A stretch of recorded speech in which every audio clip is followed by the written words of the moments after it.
très bien, je me lance. Donc, c'est une bonne technique. Azedine, Azedine Larras de la société SGS. Je suis en charge au sein de ma société du développement, du business développement du business des certificats d'économie d'énergie. Et je suis également directeur du programme Je passe au vert que j'aurai l'opportunité de vous présenter aujourd'hui. Merci. Bernard. Alors, le son est coupé pour Bernard.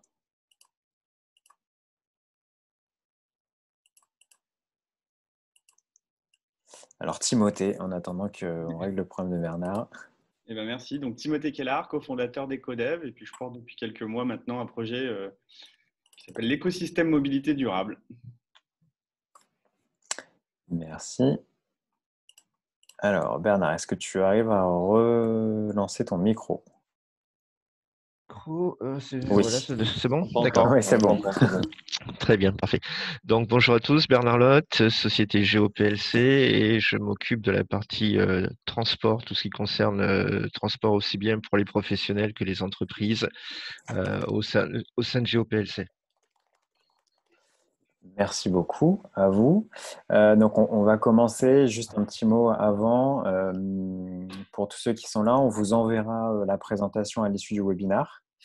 Voilà. Ensuite, si vous avez des questions, n'hésitez pas à les poser dans la conversation. On les posera aux intervenants à la fin. Et puis également, le webinaire sera disponible en replay.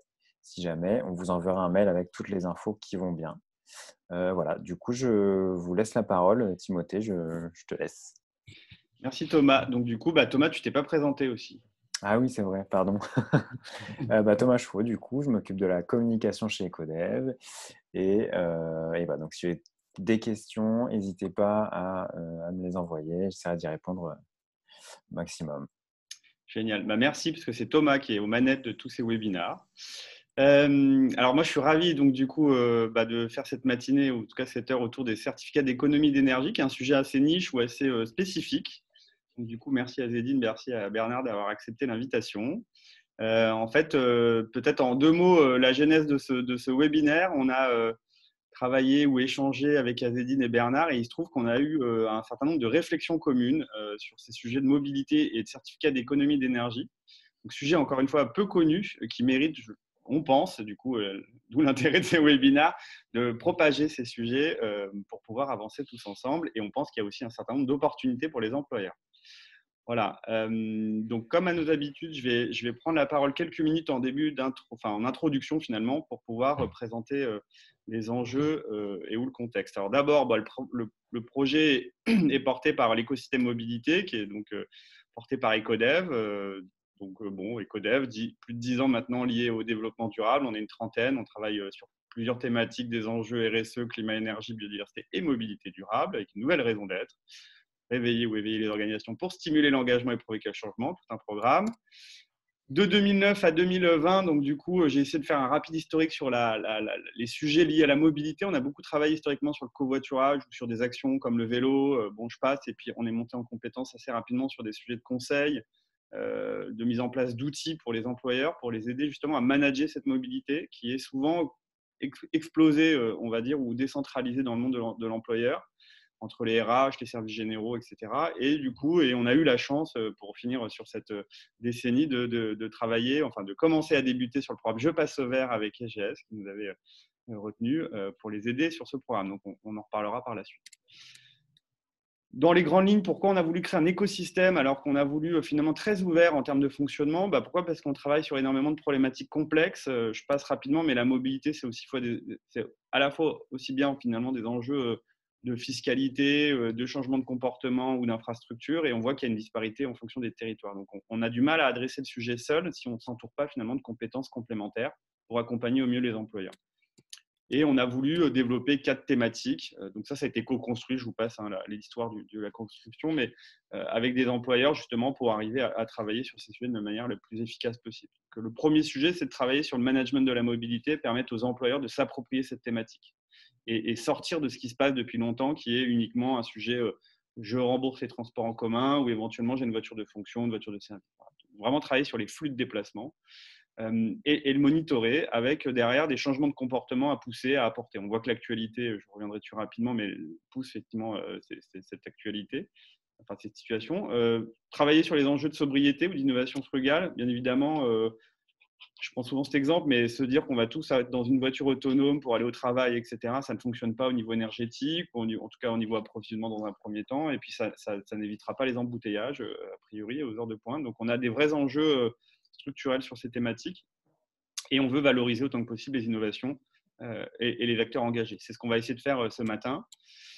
On a des objectifs, je ne vous les balaye pas forcément dans le détail, mais je pense que c'est important, c'est d'offrir une visibilité des engagements et travailler sur les impacts sociaux finalement économiques, parce qu'il faut avoir une vision assez systémique globale de ces thématiques qu'on a encore une fois du mal à faire. Les prestations associées ou les démarches associées à l'écosystème, il y en a plein, je ne vous les passe pas non plus en détail, vous les aurez dans le support, et là on est vraiment dans la partie rendez-vous de la mobilité, donc l'idée c'est d'avoir un cycle d'éveil, de conférences, de webinaires autour de ces thématiques avec des spécialistes pour nous aider à démocratiser et progresser. Un certain nombre d'acteurs et de parties prenantes, ça va aussi bien du MEDEF en passant par la Fédération des usagers de la bicyclette ou la région Île-de-France. Donc on voit bien qu'on est sur des parties prenantes assez larges, à des employeurs qui pour la plupart financent finalement cet écosystème dont EGS fait partie, à des structures beaucoup plus actions, solutions, aussi bien des startups ou des solutions de grands groupes. Donc voilà dans les grandes thématiques. Ce qui est important, c'est que quand vous regardez la partie influenceur ou partie prenante, on a des compétences, là, type avocat spécialisé, GeoPLC en fait partie, Carbone 4 autres, qui sont des gens qui vont nous aider à aller plus loin et avoir des compétences finalement complémentaires.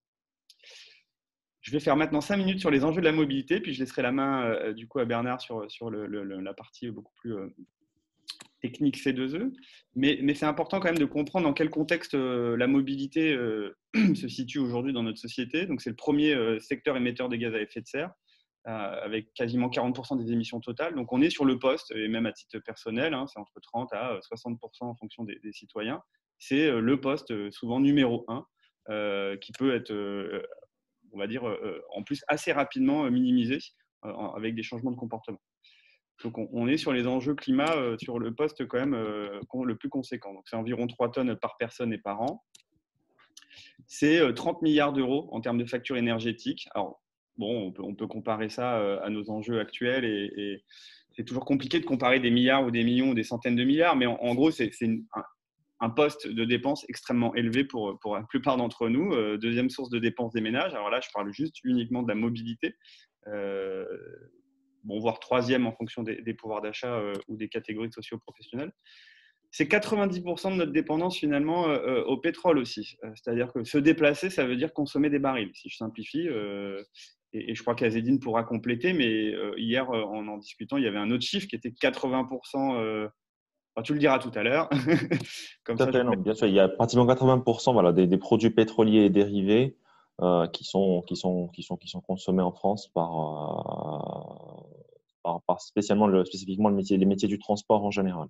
Ça inclut le jet et les carburants des automobiles, ainsi que les lubrifiants qu'on oublie souvent, mais effectivement, c'est une proportion qui est très importante. Donc, on est vraiment sur les ratios, la 80-20 quasiment dans toute cette situation. Et du coup, c'est 33% aussi des consommations d'énergie finale en France. Donc, bon, voilà, ça colle avec les chiffres précédents de toute manière. Et les conséquences aussi de toute cette mobilité carbonée, finalement, c'est une qualité de l'air qui se dégrade. Puisque du coup, 48 000… alors, ce n'est pas que la mobilité, parce qu'il y a le chauffage, bien évidemment, et l'industrie, mais la qualité de l'air est un enjeu assez fort, puisque c'est la troisième cause de mortalité après le tabac et l'alcool. On a vu là dans cette période de confinement que la qualité de l'air s'était améliorée en moyenne en fonction des agglomérations de 20, 30, 40 à 50%. Donc c'est un impact, la mobilité, et lié justement à l'arrêt des déplacements, un impact assez fort sur notre qualité de l'air. Pourquoi et comment ? Du coup, si on regarde les usages aujourd'hui, 78% des gens se déplacent seuls pour aller en voiture du coup, au travail, donc on parle d'autosolisme, et quasiment la moitié vont faire des trajets inférieurs à 5 km. Alors, la petite subtilité, c'est que souvent, ce qu'on appelle un trajet, c'est une étape et on peut en avoir 2 pour aller au travail, une pour aller à la crèche et une pour aller après au travail. Donc, bon, c'est finalement un peu moins de 46%, mais l'ordre de grandeur reste similaire.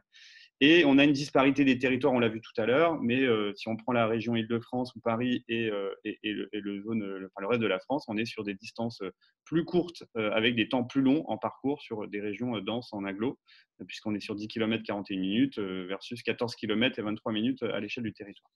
Et on voit la disparité via les graphiques là, qu'on a pu mettre en œuvre. Donc on est vraiment sur des usages assez différents en fonction des pratiques. Il n'empêche que, et je voulais faire un petit zoom sur l'actualité, puisqu'on ne peut pas s'éviter l'actualité, surtout pour ceux qui sont en agglomération, qui revoient arriver le bruit et les voitures. Mais il y a le 15 avril, j'avais regardé sur Citadin, on était sur une situation assez magique en transport, en tout cas voiture, pour moi qui milite contre l'autosolisme quelque part. Il n'y avait pas de trajet finalement.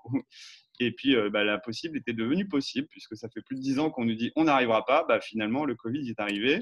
Et aujourd'hui, 25 mai, il y a 2 jours, on revient à une situation légèrement en dessous de la normale, mais on revoit les tensions aux horaires de pointe. Donc, on a cette dépendance finalement à la mobilité carbonée qui revient.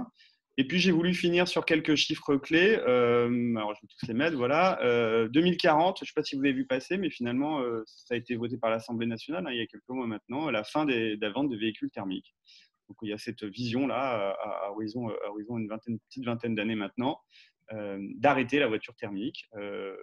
La LOM qui est passée, donc c'est la loi d'orientation des mobilités qui est passée il y a quelques mois maintenant, intègre un certain nombre de nouveaux outils pour les employeurs. Donc, j'en ai beaucoup parlé ces derniers temps dans les webinaires, donc je ne vais pas revenir, mais qui intègre justement la mobilité durable dans les négociations annuelles, donc sur un volet beaucoup plus RH.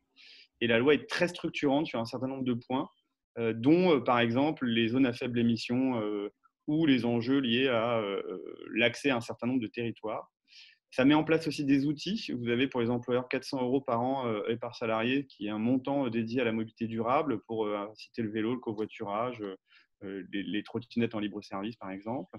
Donc, je parlais des zones à faible émission, mais en fait, peut-être une petite parenthèse, l'Europe nous est tombée dessus il y a quelques mois parce qu'on avait uniquement 2 villes ou 2 agglomérations en France qui étaient rentrées dans les zones à faible émission. Alors, les zones à faible émission, c'est quoi? C'est les zones où vous avez un accès limité aux voitures, par exemple dans les centres-villes, pour justement minimiser le bruit et améliorer la qualité de l'air. À l'Europe, au niveau de l'Europe, de toutes les villes européennes, il y avait 231 villes qui étaient rentrées dans le mécanisme. Donc, je ne sais pas si vous voyez, mais on avait 231 villes au niveau européen, 2 en France, Paris et Saint-Étienne. Et du coup, l'Europe nous a dit ça marche, il faut œuvrer plus. Donc, cette année, normalement, d'ici la fin de l'année, on aura 20 grosses agglomérations en France qui vont commencer à structurer ces zones à faible émission. Ce que ça veut dire, c'est qu'en tant qu'employeur ou en tant que citoyen, on n'aura plus le droit d'accéder dans certaines zones de centre-ville et ou avec des vitesses extrêmement limitées, des zones 30 ou des zones 20 par exemple, avec des cohabitations piétons-vélos. Et du coup, je finis sur le chiffre, parce que c'est beaucoup l'actualité, de l'objectif du plan national, c'est d'augmenter la part du vélo justement sur les trajets quotidiens. Donc, on a une forte actualité qu'on peut appeler mobilité durable, liée aussi aux enjeux, et c'est un petit zoom sur la crise sanitaire. On voit aujourd'hui sur les accompagnements qu'on peut faire auprès de nos clients qu'on a un retour donc, du coup progressif des collaborateurs au bureau, mais en favorisant bien évidemment le vélo, le télétravail, parce qu'il faut le structurer de plus en plus. On est passé de quasiment peu de jours par semaine ou pas de mois à quasiment tous les jours. Donc, on a vraiment besoin maintenant de structurer un peu mieux cette réflexion et développer des horaires décalés. L'enjeu actuel, il est vraiment de se dire que comme on va, et c'est exceptionnel, peut-être prendre, sûrement moins les transports en commun, on va avoir un risque de rabattement sur la voiture individuelle. Donc, du coup, on a des enjeux derrière, à la fois énergétiques et autres. Donc, c'est le moment idéal finalement pour travailler sur ces nouvelles réflexions. Et pour faire la transition, j'ai récupéré ces chiffres d'un projet d'une ONG internationale qui a fait un référencement de toutes les actions possibles pour tenir nos enjeux climatiques, liés par exemple issus des rapports du GIEC, les 2 degrés, donc divisé par 4 nos facteurs d'émissions sur les quelques années à venir. Et du coup, on se retrouve à avoir un certain nombre de potentiels en fonction des modes de transport ou de comportements qu'on va changer. Alors, dans les 82 solutions, vous avez des enjeux liés à la déforestation, à l'alimentation, à des enjeux industriels, etc. Et là, j'ai juste récupéré les 13 sujets liés à la mobilité et j'ai mis en gris ceux qui sont clairement directement, on va dire, dans les mains des employeurs, ou en tout cas pour une partie. Et c'est intéressant de voir à quel point, et on le verra par la suite, et ça va me permettre de donner la main à Bernard, mais on a un décalage entre ce potentiel et ce qu'on fait dans le monde de l'entreprise. Voilà, j'ai essayé de faire assez rapide. Je vais laisser la main du coup à Bernard qui va nous expliquer quel est le contexte associé à ce certificat d'économie d'énergie avec des lois qui sont méconnues et qui méritent d'être explorées un peu plus. Tout à fait. Donc, la loi POP, c'est la loi qui veut dire Programme d'orientation pour la performance énergétique, votée le 13 juillet 2005. Ça remonte déjà maintenant, il y a pas mal de temps. Applicable au 1er janvier 2006 et donc mise en place le dispositif certificat d'économie d'énergie. Le principe, il est un petit peu, je dirais, bizarre, mais donc comment on fonctionne? C'est l'État qui va demander donc à tous les fournisseurs d'énergie dans un premier temps et après par la suite de tous les vendeurs de carburant, fuel et autres, de réaliser des économies d'énergie. C'est-à-dire qu'on leur impose une obligation de faire des économies d'énergie sur une période triennale, bien souvent triennale. Leur obligation, elle repose sur leur volume de vente et ils ont une période bien définie dans le temps pour atteindre ces objectifs. Sinon, au final, ils ont une pénalité. L'objectif, il est simple, donc c'est de développer l'efficacité énergétique en France, consommer moins et mieux, à savoir donc l'Europe et la France se sont engagés à réduire donc leur consommation énergétique de 20% à horizon 2020. Donc ça remonte déjà il y a quelques années. Communément, c'est ce qu'on appelle, nous, la règle des 3 x 20, c'est-à-dire qu'il y a 3 dispositifs qui ont été mis en place en parallèle, donc le certificat d'économie d'énergie pour diminuer la consommation énergétique de 20%, ce qu'on appelle également les certificats verts ou les énergies renouvelables, afin d'avoir à horizon 2020 20% d'énergie renouvelable, et après, pour les industriels, pour diminuer les émissions de gaz à effet de serre, ce qu'on appelle le quota carbone et certificats noirs. Le dispositif, donc le fonctionnement des certificats d'économie d'énergie, il est matérialisé donc par les C2E. Le volume, il est défini par la réglementation et qui va prendre en compte la durée de vie des équipements et leur efficacité. C'est-à-dire qu'aujourd'hui, les primes que vous allez percevoir quand vous allez faire des travaux de rénovation ou quand vous remplacez un véhicule justement thermique par un véhicule électrique, ces primes-là, elles sont versées parce que l'investissement que vous allez faire va se retrouver supérieur, je dirais, à la moyenne du parc, et c'est la raison pour laquelle vous pouvez prétendre à une prime. L'unité de mesure, donc, on appelle ça le kilowattheure CUMAC, qui veut dire cumulé et actualisé, qui prend en compte la durée de vie de l'équipement, et c'est pour ça, bien souvent, que certaines primes peuvent se retrouver assez valorisantes. Par exemple, quand vous remplacez une chaudière, la durée de vie d'une chaudière, c'est estimé à 20-25 ans, donc automatiquement, vous percevez la prime en une seule fois sur l'économie réelle réalisée par l'équipement sur cette durée de vie. Voilà, tu peux… Merci. Le dispositif, concrètement, comment il fonctionne? Donc, on va avoir, si on part du centre, on va avoir les fournisseurs d'énergie, les énergéticiens, fournisseurs de pétrole, pétroliers, carburants et autres, qui doivent donc identifier des actions auprès du grand public, de leurs clients. Réaliser ces actions, c'est-à-dire vous proposer, par exemple, moi aujourd'hui, si je me mets dans la peau d'un pétrolier, j'ai des clients qui sont transporteurs, je vais leur proposer des solutions qui rentrent dans le cadre du dispositif. Aujourd'hui, il y a plus de 193 fiches, puisque dernièrement, la semaine dernière, il y a encore eu un 34e arrêté. Donc, on est à plus de, je pense aujourd'hui, 199 ou environ 200 fiches. Et par rapport à ces fiches, donc, je prends un exemple, si vous remplacez un véhicule routier optimisé, et donc moi, pétrolier, je vous ai incité à faire cette démarche. Quand vous remplacez ce véhicule, on a la possibilité de monter un dossier. Donc, le dispositif, je descends, on va faire les investissements. Vous transmettez ces éléments, donc la preuve de la réalisation, à votre partenaire, qui lui va monter un dossier, va le soumettre, je remonte la flèche en vert, qui va le soumettre donc à l'administration. L'administration instruit le dossier, le valide. Une fois que le dossier est validé, le l'obligé vous reverse votre prime. Voilà, c'est bon. Voilà. Donc, comme je disais au départ, à chaque fois, le dispositif fonctionne normalement par période triennale, à savoir qu'il y a eu plusieurs périodes où on est passé sur plus de 3 ans, 4 ans, notamment la première, parce que c'est vraiment une période de test. Et là, vous avez donc sur le diagramme donc, la montée en puissance du dispositif. C'est-à-dire qu'à chaque période, l'obligation qui repose donc sur les fournisseurs d'énergie, carburant et autres, va aller crescendo, c'est-à-dire qu'on a une première période où on est relativement faible, puis une deuxième période de 2011 à 2014.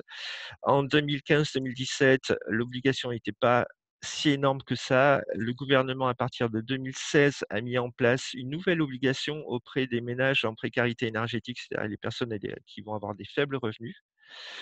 Et là, on est aujourd'hui dans la 4e période qui, elle, a été prolongée d'1 an. Donc, au lieu d'aller jusqu'en 2020, la 4e période va se prolonger jusqu'en 2021.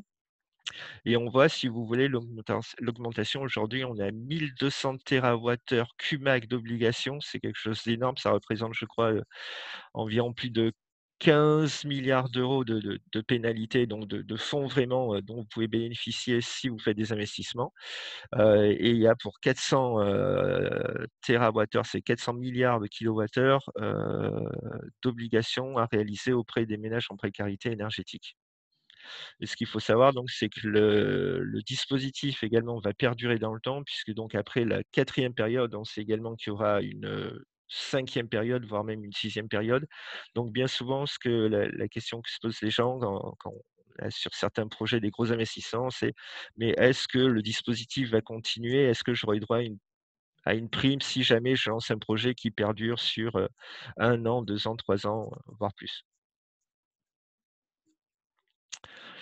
Ouais, maintenant, donc, on va parler des acteurs du dispositif. On va avoir principalement donc, dans le dispositif les obligés. Donc, ils ont 3 façons d'obtenir un certificat d'économie d'énergie. La première,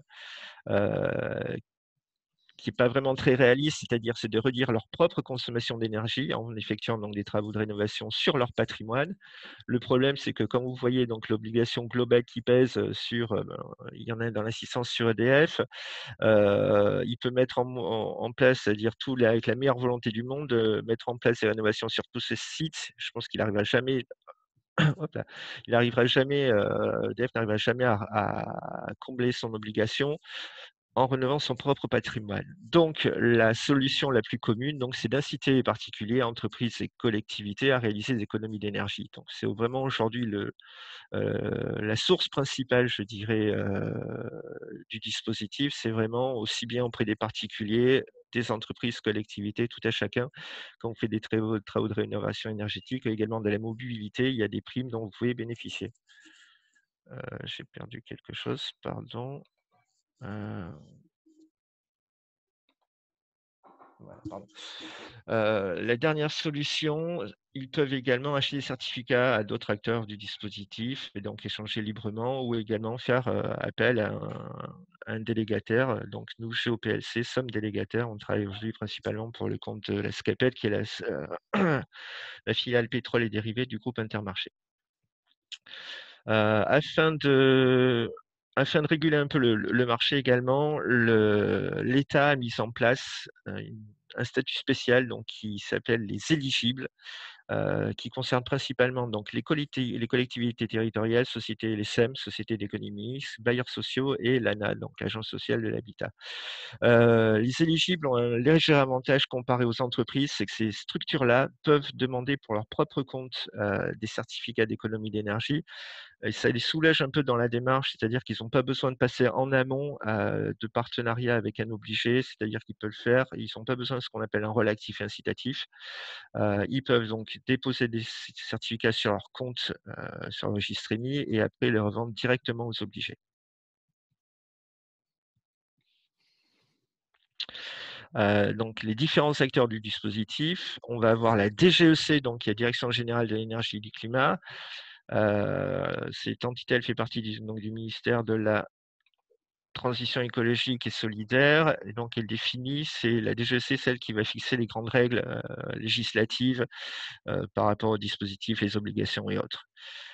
Sous la DGEC, on va retrouver un organisme qui est très important, disons, qui est le Pôle national des certificats d'économie d'énergie, le PNC2E, qu'on appelle plus communément donc en abrégé. Le PNC2E, il joue un rôle primordial, donc c'est lui qui va instruire les demandes de dossiers et également les délivrances. Aujourd'hui, on est un petit peu impacté au niveau des délivrances avec justement ce qui se passe, le confinement. Ils ont tout un tas d'autres opérations, donc mise en œuvre également d'opérations de contrôle, puisque ce qu'il faut savoir, c'est qu'aujourd'hui, quand on fait une demande de dossier, c'est un dossier, c'est fait en informatique, c'est du déclaratif, et les contrôles se font a posteriori, donc en format papier. Voilà, donc après, le PNC2E a tout un tas d'autres missions, mais vraiment le rôle principal, il est vraiment là, c'est de superviser le dispositif contrôle et délibération, délivrance des C2E. On va avoir après le PNC2E un autre organisme qui s'appelle donc l'AT2E, qui est Association technique énergie environnement, qui est une sorte d'antichambre qui permet de mettre en avant, qui permet de travailler sur tout ce qui va être la préparation, la réalisation de fiches. Parce que donc dans le dispositif, on voyait précédemment, on a aujourd'hui environ 193 opérations standardisées.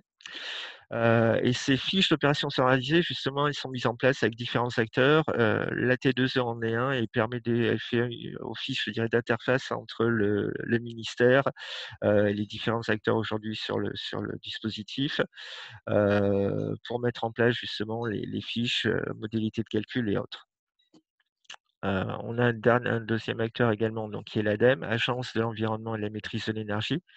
Elle est également partie intégrante du processus. Elle permet donc également l'élaboration des fiches et la valorisation des fiches.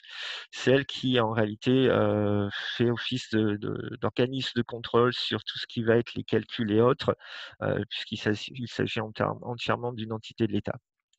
L'ADEME, elle apporte également son expertise au PNC2E, principalement également sur ce qu'on appelle les opérations spécifiques. On en reparlera par la suite.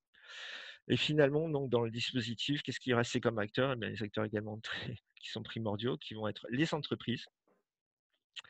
Et donc, il y a la raison pour laquelle j'en parle ici, donc, c'est que les entreprises, en tant que maître d'ouvrage, si elles réalisent une action d'économie d'énergie, elle n'est pas éligible. Quand je dis elle n'est pas éligible, c'est pour son propre compte. C'est-à-dire que quand vous allez réaliser une opération, cette opération, n'importe comment, si elle est en concordance avec les fiches, vous allez pouvoir prétendre à des certificats d'économie d'énergie. Par contre, il y a des règles à respecter et la règle primordial vraiment, c'est d'être en amont un partenariat avec un obligé ou un délégataire afin de pouvoir valoriser cette opération.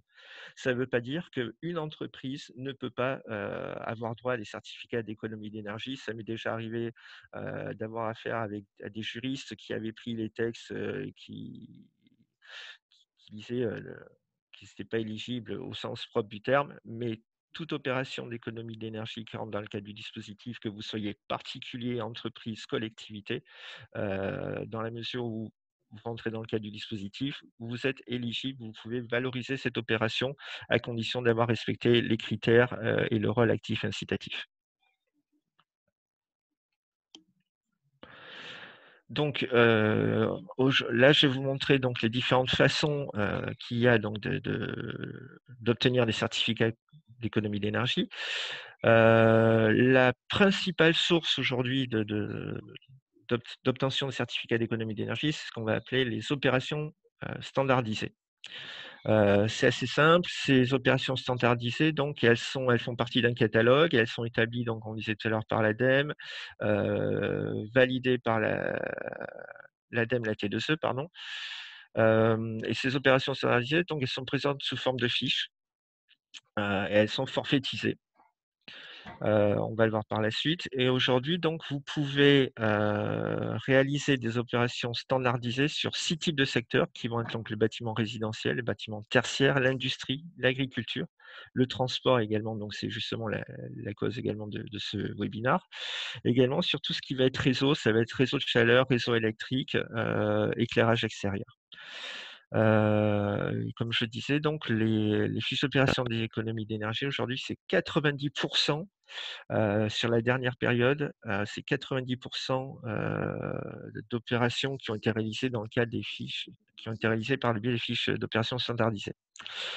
À aujourd'hui, le taux de délivrance, on est sur le petit camembert à droite, on est sur environ pratiquement 50% d'opérations qui sont réalisées sur le bâtiment résidentiel et dans le cadre de la précarité. Et on verra ici que en violet, c'est la partie transport. Le transport, c'est aujourd'hui environ 5% du volume global dans le cadre du dispositif des C2E qui sont réalisés dans le transport. Donc, les fiches d'opération standardisées, aujourd'hui, dans le monde du transport, il y a actuellement 31 fiches. Les plus répandues, aujourd'hui, ce qu'il faut savoir, c'est qu'il va y avoir environ 5 fiches qui vont faire 90% du volume.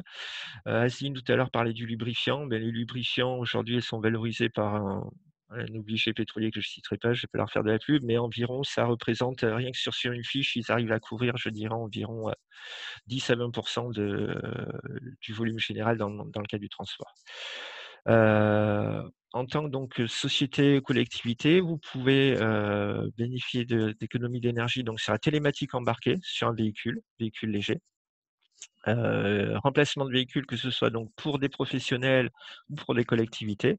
Il y a également possibilité de percevoir des primes. Alors, elle n'est pas énorme. Là, il y a une prime C2E donc sur les vélos assistance électrique qui a été mise en place par Madame Borde, si je ne me trompe pas. Le montant est d'environ 30 €. Et également la possibilité de percevoir des C2E avec les formations de chauffeurs à véhicules légers, conduite économe, les services d'autopartage en boucle et également les cartes privatives de consommation pour suivre les consommations. Après, on a tout un autre tas d'autres fiches qui, elles, vont vraiment concerner le monde du transport routier ou également l'intermodal comme le transport combiné rail-route ou des groupes frigorifiques autonomes et également les véhicules routiers optimisés. Ça, c'est vraiment pour tous les transporteurs. Voilà. Les 31 fiches, vous pouvez les trouver sur le site du ministère. Si vous voulez, je vous enverrai un lien. Sur le site du ministère, vous allez avoir, il y a la totalité des fiches et des secteurs, vous pouvez les télécharger. Donc, les fiches d'opération sont standardisées. Comment ça fonctionne? Ben, justement, elles sont mises en place. C'est des fiches qui vont être standardisées, forfaitisées. Là, j'ai pris un exemple qui va être, on n'est pas dans le transport, mais justement, je voulais sortir un peu du cas du transport et expliquer un peu comment ça fonctionnait. Donc, on va avoir pour tous les fiches qui vont concerner le bâtiment, à chaque fois, on va avoir, vous voyez en bas la petite carte, c'est pas le déconfinement, c'est les zones climatiques en France. Donc, en gris, on va avoir les zones H1, c'est les zones généralement où il fait assez froid, donc elle part du nord et elle descend jusque dans les Hautes-Alpes. Oui, il existe une fiche autour du transport intermodal, c'est la TRAE Q107. En zone verte, c'est la zone H2 et tout le pourtour méditerranéen, la Corse et également les DOM-TOM qui sont considérés en zone H3. Ouais. Après, il va y avoir une différence de forfait suivant l'énergie de chauffage du bâtiment et après, c'est vraiment forfaitisé, c'est-à-dire suivant la catégorie du bâtiment, le forfait s'applique de façon différente, mais vous voyez, c'est quand même quelque chose qui est assez clair. C'est vraiment, c'est pour ça que je voulais en parler précédemment. On retrouve donc l'ADEME et la T2E qui mettent en place ces calculs. C'est vraiment sur des statistiques. Et donc le forfait, il est ce qu'il est, mais au moins ça a le mérite d'exister. Voilà, donc le mode opératoire, je tiens à être très, très, très précis là-dessus, c'est-à-dire, comme je disais tout à l'heure, tout à chacun peut valoriser une opération d'économie d'énergie. Il y a une grosse erreur à ne jamais commettre, c'est de toujours prendre contact avec votre fournisseur d'énergie, une structure délégatrice, mais toujours en amont de l'opération. On a quelque chose qui est très important, ce qui s'appelle donc le rôle actif incitatif, c'est-à-dire il y a deux bonnes raisons. De toute façon, c'est déjà en prenant contact en amont avec un obligé ou un délégateur.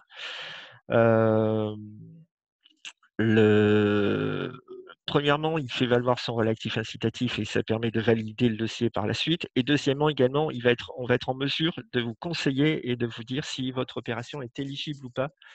C'est un critère qui est assez prépondérant. Alors, sur certaines opérations, c'est assez simple, mais dans certains cas de figure, sur des rénovations ou autres, il y a des critères techniques et certains équipements. Donc, le fait de nous solliciter en amont, ça vous permet vraiment d'être sûr de pouvoir percevoir une prime par la suite. Donc, bien souvent, vous allez avoir un projet, vous sollicitez un obligé quelconque. Il y a une étude du dossier qui va se faire. Derrière, donc, ils vont vous soumettre ce qu'on appelle une convention ou un accord d'incitation financière. Suite à ça, vous pouvez réaliser vos travaux. Réalisation des travaux, on va vous demander des justificatifs, séance et factures. On vous fait signer une attestation de fin de travaux. Derrière, ça part auprès du Pôle national certificat d'économie d'énergie. Ils ont normalement un délai légal de 60 jours pour répondre. Et suite à ça, vous allez percevoir la prime. Le covoiturage, je réponds en direct. Il y avait une fiche, elle a été supprimée, mais vous pouvez valoriser aujourd'hui le covoiturage par le biais de programmes. Voilà, les opérations spécifiques, j'ai vu quelqu'un qui posait une question tout à l'heure, je n'ai pas répondu, excusez-moi. Les opérations spécifiques, donc justement, aujourd'hui, qu'est-ce qui se passe concrètement? C'est que toutes les opérations standardisées ne peuvent pas répondre à toutes les demandes. Et donc, quand vous avez une opération qui ne rentre pas justement dans le cadre du fiche d'opération standardisée, il y a possibilité de monter un dossier, ce qu'on appelle nous un dossier pour une opération spécifique. Le dossier spécifique, c'est beaucoup plus long, puisque donc là, pour une opération standardisée, c'est forfaitisé. Et là, par contre, justement, sur une opération spécifique, on va prendre vraiment le calcul, on va calculer le gain d'économie d'énergie réalisé entre l'équipement que vous aviez ou la situation que vous aviez auparavant, ce qu'on appelle situation initiale, et derrière la situation de référence. Et l'économie d'énergie va se réaliser sur le gap. Et donc, en fonction de votre opération, ça peut être plus ou moins intéressant. Ce qu'il faut savoir, c'est que donc 90% des opérations spécifiques qui ont été réalisées principalement dans le secteur industriel. Un dossier spécifique, ça prend environ, il faut compter en termes d'instruction de délivrance, il faut compter environ 18 à 24 mois. Voilà, donc il faut le savoir en amont. Il faut également que l'économie d'énergie réalisée soit assez importante, puisque normalement, il y a un volume minimal de 20 gigas qui est demandé pour déposer un dossier.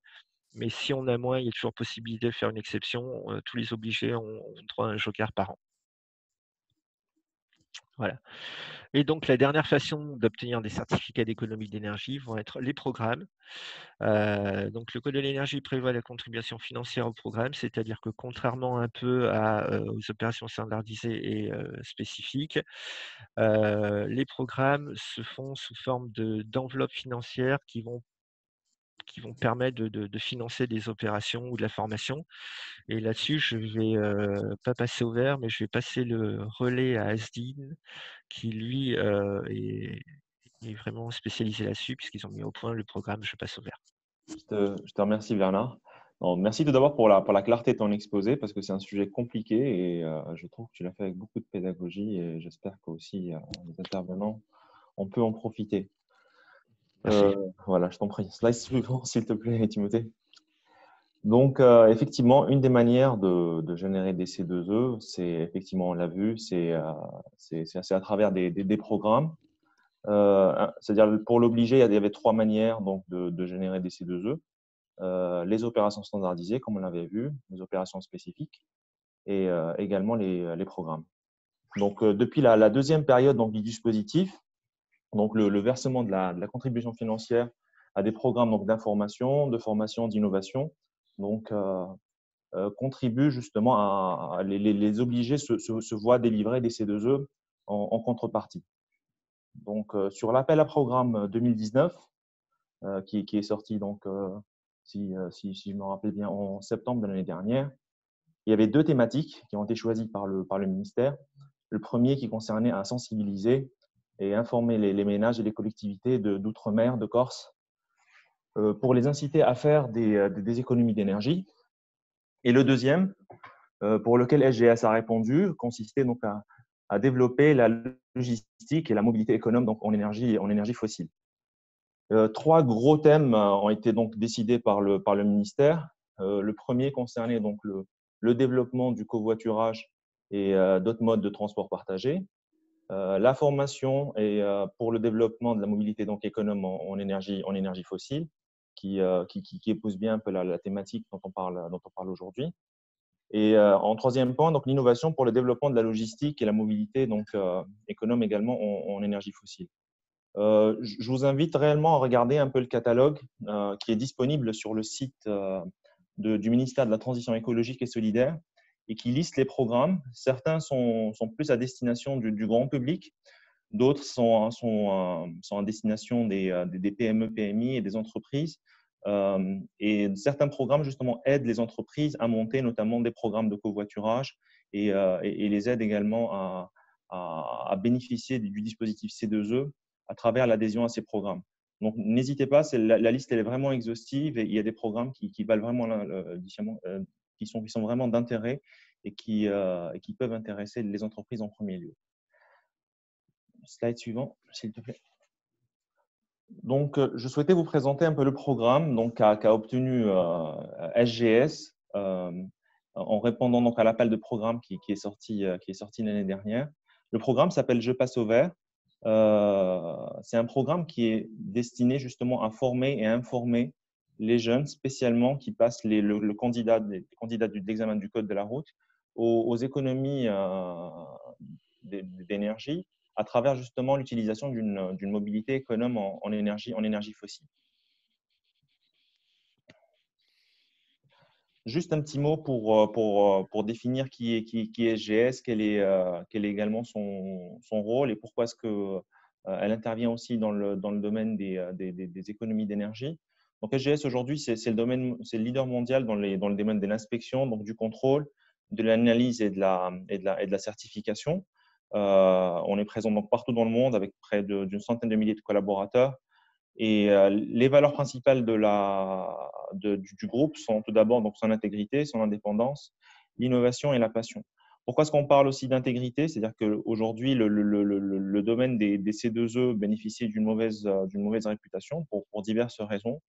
Et il y avait aussi besoin d'acteurs qui pouvaient mettre un peu de contrôle et de clarté dans ce dispositif. En France, on est présent depuis 1878, donc à Rouen. On a près de 3000 collaborateurs. SGS fait partie donc, des groupes de sociétés qu'on appelle les OC, les organismes de contrôle, ou les tiers de confiance. Typiquement, à chaque fois qu'il y a une transaction entre deux parties, qu'elle s'agisse d'une transaction physique ou d'un service, SGS intervient pour justement défendre des intérêts à la fois de l'acheteur et du vendeur pour vérifier que ce qui est échangé est conforme en termes de qualité et de quantité selon le contrat qui a été signé entre les deux parties. Donc, on voit que ça se décline à peu près sur toutes les industries. On est dans le domaine des C2E, un acteur qui est présent depuis un certain nombre d'années, notamment avec un programme Calicert et l'audit des mandataires qu'on fait pour le compte d'obligés.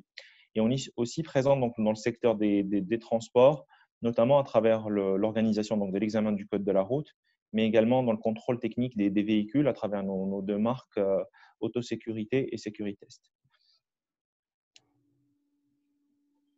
Juste un petit mot sur le cadre global. Bon, Timothée on avait vraiment parlé, et puis Bernard aussi a souligné quelques aspects qui étaient importants. Donc aujourd'hui, on a vraiment un cadre juridique, légal de référence qui permet justement de valoriser ces économies d'énergie et de leur donner quelque part un modèle de business qui puisse profiter à la fois donc, aux obligés et aux entreprises qui souhaitent faire ces économies d'énergie.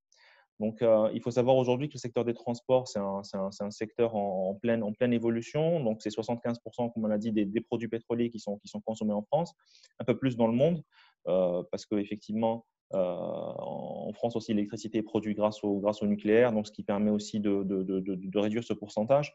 Mais au niveau mondial, ce pourcentage est beaucoup plus important. Donc, on l'avait dit aussi, le premier émetteur de CO2. Ce qu'on remarque aujourd'hui, et le confinement a encore renforcé ça, c'est qu'il y a une vraie prise de conscience collective des changements climatiques et aussi de l'impact que peuvent avoir les individus dans leurs changements comportementaux à réduire ces consommations. Enfin, voilà, on voit aussi que la mobilité aujourd'hui n'est plus seulement s'acheter une voiture ou prendre le bus. La mobilité de demain se traduira comme étant un service. On parle souvent de masse, d'intermodalité et de multimodalité, mais les gens utilisant de plus en plus de moyens de transport différents pour pouvoir satisfaire donc un besoin de mobilité et non plus justement le besoin de posséder un véhicule ou autre. Plus concrètement, je passe au vert.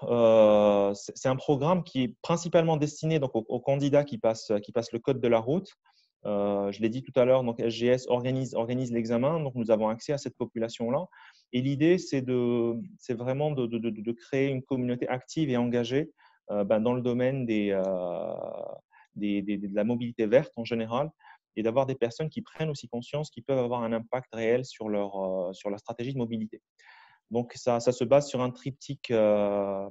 Slide suivant, s'il te plaît. Après, merci. Pardon. Non, mais je t'en prie.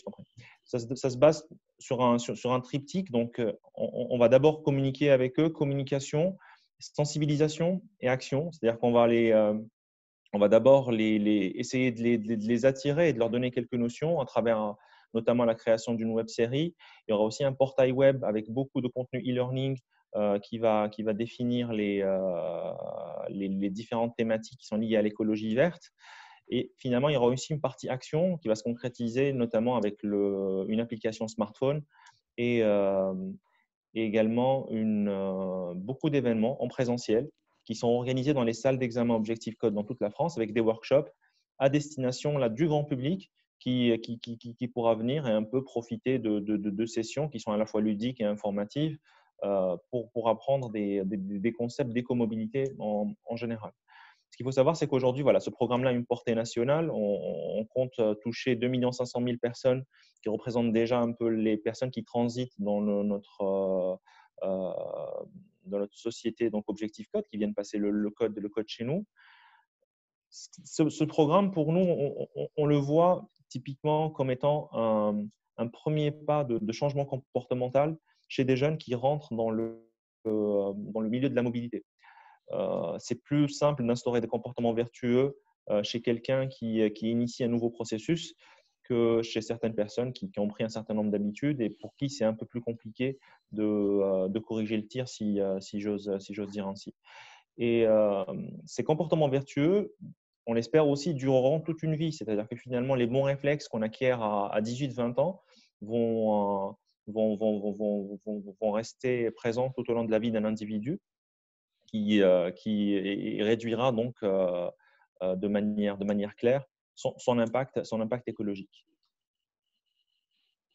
On souhaite vraiment, c'est-à-dire proposer un contenu de qualité. C'est pour ça aussi qu'on s'est associé à Ecodev, qui est aussi partenaire du programme Je passe au vert, pour développer donc des thématiques qui ont trait à l'économie, à la mobilité économe, donc en énergie fossile. Là, on en a listé 6, mais il en existe bien d'autres. C'est-à-dire, bon, effectivement, tout le monde a entendu parler de la mobilité active, de la marche, du vélo, du covoiturage, de l'autopartage, des différentes motorisations qui existent et jusqu'à quel point est-ce qu'elles peuvent être polluantes. On parlera aussi de différents carburants donc, alternatifs.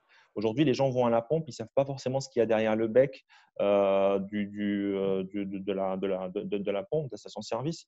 Qu'est-ce que veut dire aussi un biocarburant? Qu'est-ce que des biocarburants qui sont produits de manière durable ou pas? C'est aussi donner cette vulgarisation à la population, justement, pour qu'elle puisse prendre aussi les bonnes décisions. des conseils aussi en éco-conduite et également dans l'utilisation des transports en commun. Il faut aussi qu'un des thèmes aussi importants qui revient, c'est aussi celui qui est lié à la non-mobilité. Donc, la non-mobilité aussi, aujourd'hui, on y est aussi avec le confinement et donc les gens ont aussi appris à se déplacer autrement ou à plus se déplacer du tout, donc à limiter leurs déplacements. Et on voit aussi que ça a des impacts très intéressants en termes d'économie d'énergie.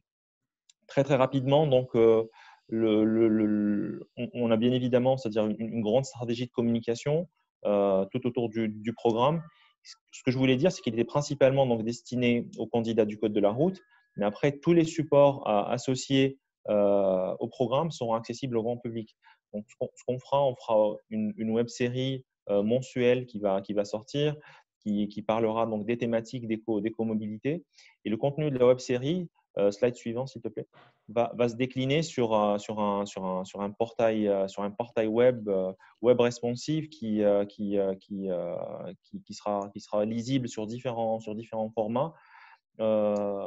Autre chose importante, c'est que on souhaite aussi avoir plein de parcours gamifiés avec aussi des cadeaux, des jeux concours qui permettront donc aux jeunes de pouvoir gagner un certain nombre de lots tout en s'assurant qu'ils répondent à des quiz et qu'ils ont vraiment suivi le contenu informatif.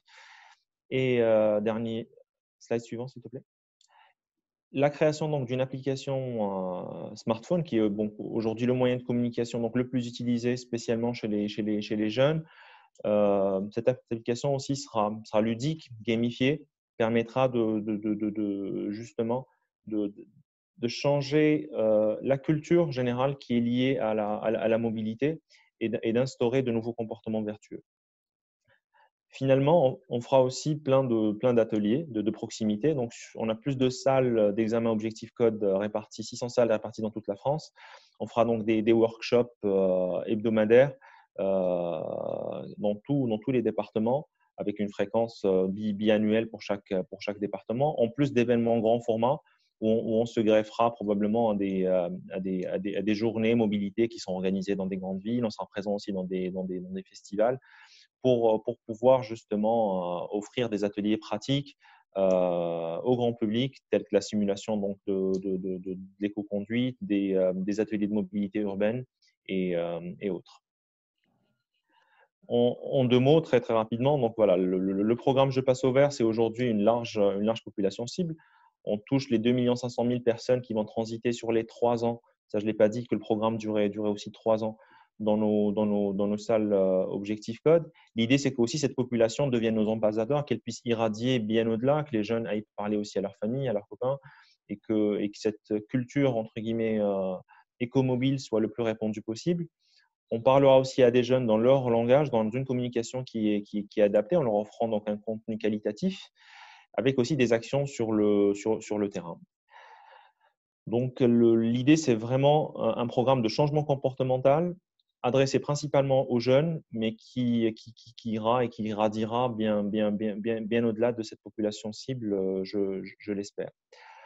Voilà, j'ai fait aussi vite que j'ai pu pour laisser un peu le temps au slide des perspectives et aux questions.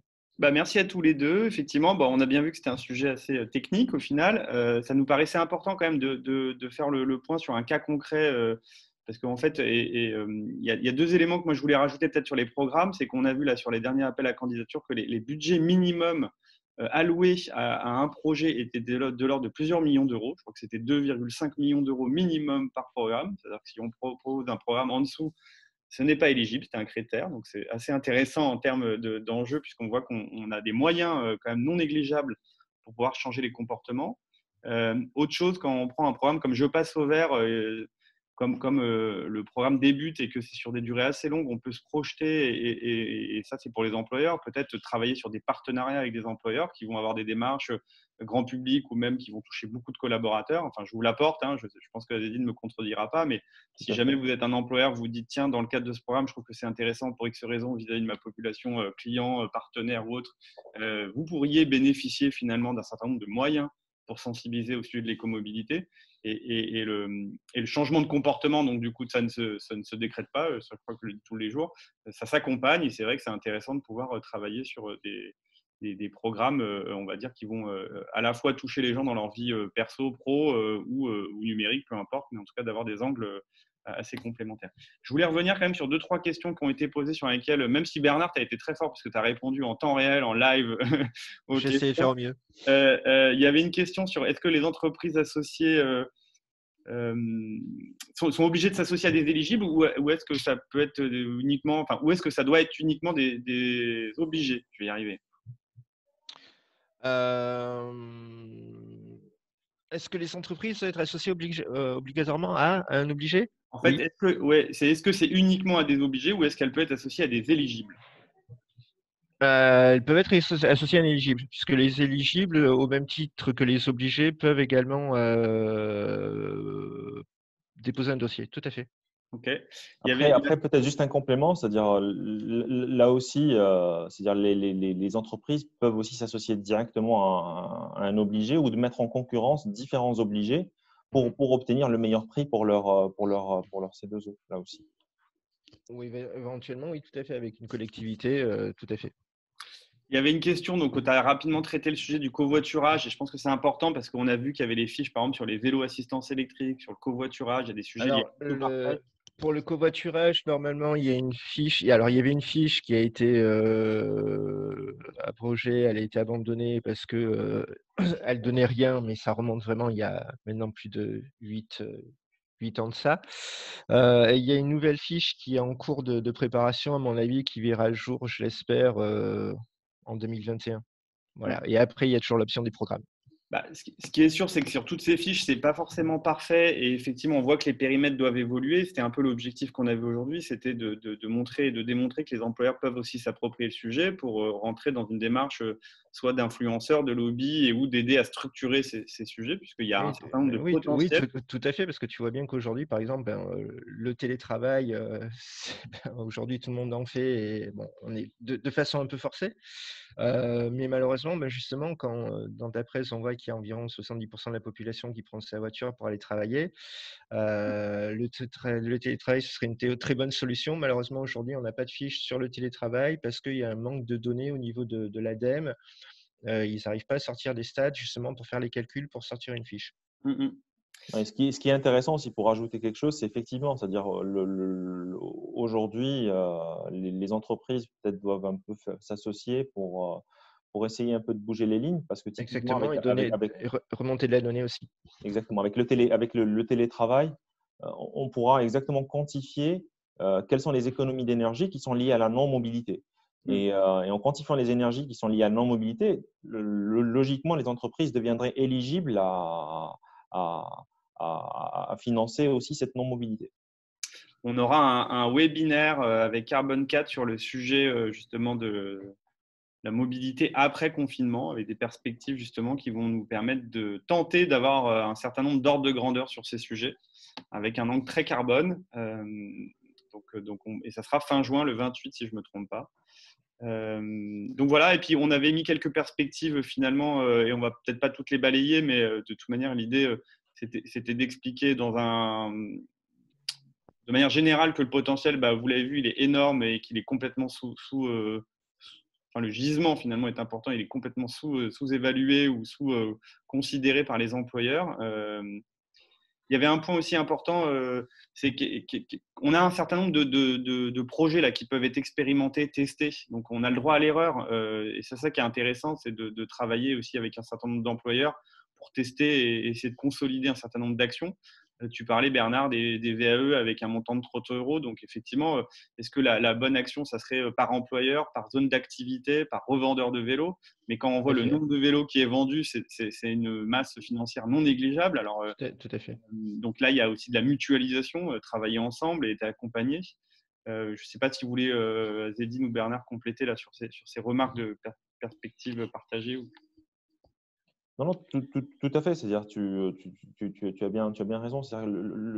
Aujourd'hui, je pense que les entreprises doivent s'impliquer un peu plus et surtout, tout d'abord, prendre conscience des gisements d'économie d'énergie qu'elles peuvent faire.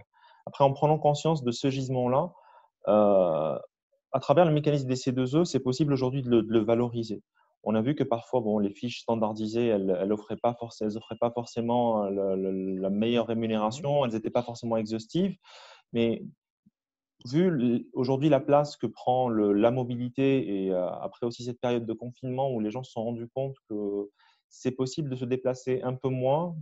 Donc, je pense que ce sujet-là devrait être un peu plus mis en avant de la part des entreprises qui peuvent s'intéresser un peu plus à ce mécanisme et aussi à s'unir et à se fédérer pour justement parler, comme on l'a dit tout à l'heure, à l'AT2E, pour pouvoir créer de nouvelles fiches et valoriser cette non-mobilité éventuellement. Pour l'avoir vécu en tant qu'observateur à l'époque du début de covoiturage.fr qui est devenu Blablacar, il y avait toute une démarche effectivement et Frédéric Mazella avait eu du flair justement pour monter un programme sur le sujet du covoiturage longue distance en ayant des incitations financières. Donc aujourd'hui, quand vous inscrivez sur ce type de site et sur Blablacar, vous récupérez des cartes essence qui valorisent cet engagement et derrière les financements, c'est les C2E et c'est des budgets effectivement qui ont aidé aussi une structure comme Blablacar à avoir des incitations et des moyens complémentaires à ce qu'ils avaient au départ.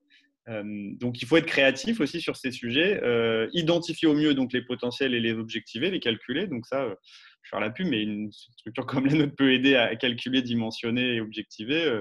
Puis après, il y a les accompagnements beaucoup plus techniques et beaucoup plus opérationnels, comme Bernard l'a présenté et le fait très bien au quotidien.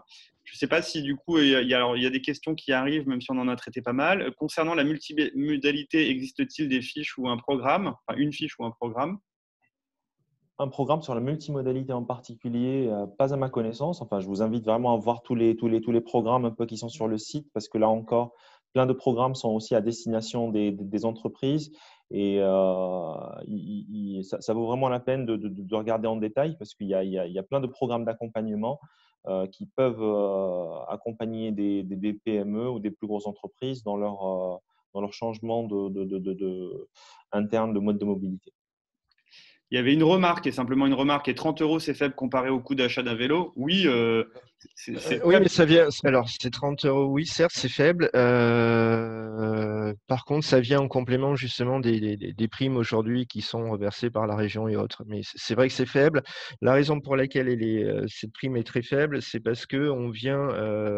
Alors, à titre personnel, franchement, cette fiche-là, elle m'embarrasse un peu. Là. Pourquoi? Parce que moi, je prends mon vélo et il n'est pas électrique pour aller travailler le matin et j'ai droit à rien.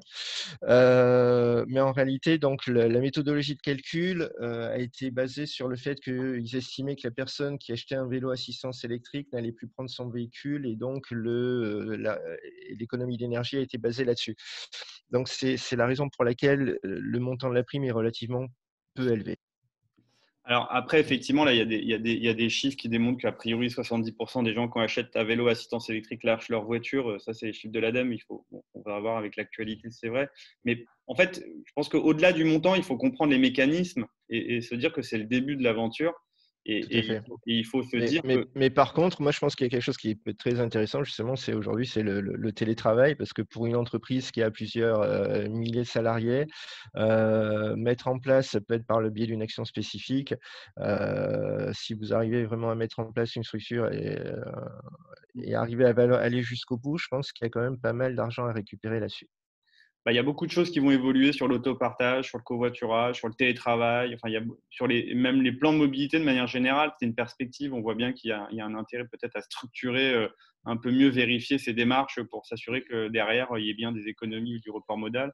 Bon, tout ça, c'est des perspectives qui ne sont pas acquises, hein, bien évidemment, qui sont des idées ou certaines beaucoup plus avancées que d'autres. Il y a d'autres questions. Quel est le meilleur moyen de remonter ces données de non-mobilité dues au travail, fiches spécifiques ou travail en amont avec un organisme type ADEME? Je ne sais pas s'il y a une réponse très claire à donner, mais en tout cas, la question est posée. Là, typiquement, voilà, c'est le rôle d'un bureau de conseil aussi de structurer, de faire une analyse réelle des différentes économies d'énergie associées. Et aujourd'hui, concrètement, je pense qu'il peut y avoir des montages d'opérations spécifiques qui sont liés à de la non-mobilité. Il y a une remarque très judicieuse qui dit que le 28 juin est un dimanche, donc je me suis trompé, c'est le 25 juin, le webinaire à 10 heures précises. avec Carbone 4. Autant pour moi, merci. Pour une entreprise, passer d'un véhicule diesel à un véhicule électrique donne accès à combien d'euros en C2E? Je sais pas le forfait en tête, je dirais dans les 300-400 euros, il me semble. Okay. Après, faut raisonner effectivement à une échelle un peu plus globale et c'est pour ça qu'on parle de mutualiser, d'arriver à avoir des associations d'acteurs parce que quand vous êtes effectivement à titre particulier, peut-être 300 euros, ça peut vous paraître symbolique. Quoique, moi je rappelle souvent que le salaire médian français il est de 1780 euros. Hein, donc quand on dit 30 euros, c'est pas grand-chose. Ouais, c'est toujours pareil, ça, au niveau d'échelle de l'entreprise. Si vous avez 10 véhicules, vous remplissez 10 véhicules, ça fait quand même au final un salaire. Ouais, enfin bon. Et il n'y a jamais de petites économies, comme on dit. Et quid d'une fiche C2E à un programme sur les LA et les LD, donc les locations longue durée de vélo ou de VAE, un peu comme Vélogistique. Point d'interrogation. Bonne question. Je pense que le plus simple, ce serait carrément de faire modifier la fiche, parce que de toute façon dont elle est faite aujourd'hui, c'est un peu astreignant, je dirais. Et dans le cas de la modification de la fiche, justement, on pourrait y ajouter le fait que ce serait de achat ou location. Et dans ce cas-là, mettre le durée de la location, c'est des choses qui ont déjà été faites sur certaines fiches. C'est jouable, ça prend un petit peu de temps, mais c'est réalisable. Et il y a un dernier point que j'avais oublié. Les transports à la demande seraient éligibles. Joker. En tout cas, pour avoir discuté avec d'autres effectivement interlocuteurs sur le sujet, on avait mis le doigt sur les fiches là, autopartage où on voit bien que la fiche était dédiée à un abonnement annuel. Donc, il fallait avoir un abonnement annuel et faire de l'autopartage pour être éligible, alors qu'on voit bien qu'aujourd'hui, c'est pareil, c'est dans les tuyaux, elle devrait être modifiée parce que aujourd'hui, il y a pas mal d'applications qui permettent justement de faire l'autopartage sans abonnement. La problématique, c'est une problématique administrative, c'est le moyen de contrôle, si tu veux, Ouais. de l'administration. Et le tout, c'est de voir comment on arrive justement à vérifier les données derrière. Moi, Voilà, non, mais tu soulignes un point important, c'est-à-dire qu'il y a aussi le point du contrôle, Bernard, c'est-à-dire que finalement, voilà, on va pas se cacher, c'est-à-dire les C2E ont relativement mauvaise presse, peut-être pas dans le domaine du transport, mais dans le domaine du bâtiment. C'est-à-dire aujourd'hui, ce qu'il faut savoir, c'est que un des meilleures manières de profiter de ce mécanisme qui est vertueux en soi, c'est aussi voilà, qui est la présence d'un organisme de contrôle, c'est ce qu'on appelle un tiers de confiance, qui puisse aussi éviter d'éventuelles dérives et fraudes qui sont liées à certains dossiers. Et je pense que c'est prépondérable si vraiment on veut que le dispositif perdure, parce que c'est qu'il y a franchement, il y a eu trop d'abus. On est d'accord. On va avoir exposé le timing. Juste pour peut-être compléter effectivement sur le sujet, et je vois que Thomas est apparu, donc ça veut dire que c'est le gong final. Il y a quand même une dernière question, donc je vais quand même la poser parce que une association d'entreprises qui mettrait en place un programme d'économie d'énergie mutualisé peut-elle présenter au C2E en tant qu'association? Oui. Voilà, donc génial. On a des réponses concrètes sur des cas, effectivement. Il faut être créatif et on va dire innover sur ces sujets. Et pour en revenir sur l'autopartage, on voit bien que si un certain nombre d'employeurs poussent aussi et veulent suivre ces travaux de frais, elles seront les premières à bénéficier éventuellement de ces gains, puisque c'est quelque chose qui en ce moment est en train d'exploser.